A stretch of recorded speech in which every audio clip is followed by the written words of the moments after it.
আজি 2025 চনৰ চতুৰ শেষত বহাগ আহিল আৰু আজি বহাগৰ পহিলা দিনাই আমাৰ ঘৰত আজি উপস্থিত হ'লহি আমাৰ স্থানীয় নামঘৰৰ হেই ৰাইজসকল আৰু ৰাইজ পদূলিত উপস্থিত হোৱাৰ পাছতে আমাৰ মা দেউতা আৰু মই আদৰিবলৈ গ'লো এই পদূলি মুখৰ জপনাৰ মূৰলৈ য'ত আজি ৰাইজসকলে আমাৰ সোমোৱাৰ আগত গৃহস্থক সম্বন্ধী একোটা আশীৰ্বাদ দিয়ে আৰু আশীৰ্বাদ গ্ৰহণ কৰি হোৱাৰ পাছতে আমি তেওঁলোকক আদৰি আনো আমাৰ চোতালৰ ভিতৰ পৰ্যায়লৈ এনেকৈ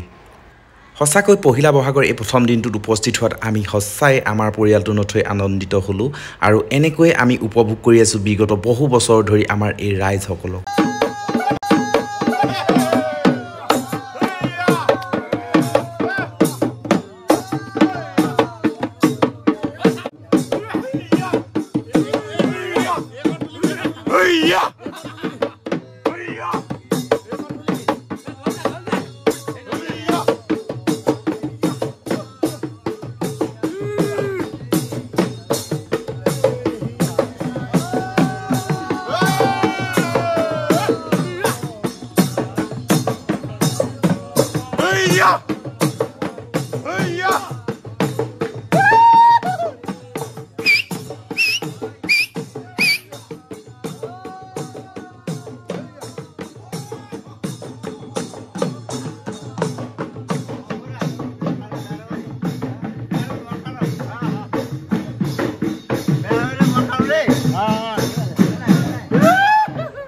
আৰু ইতিমধ্যে আমাৰ ৰাইজ আহি চোতালত উপস্থিত হ'ল আৰু এতিয়া তেওঁলোকে হুজুৰিব হুঁচৰি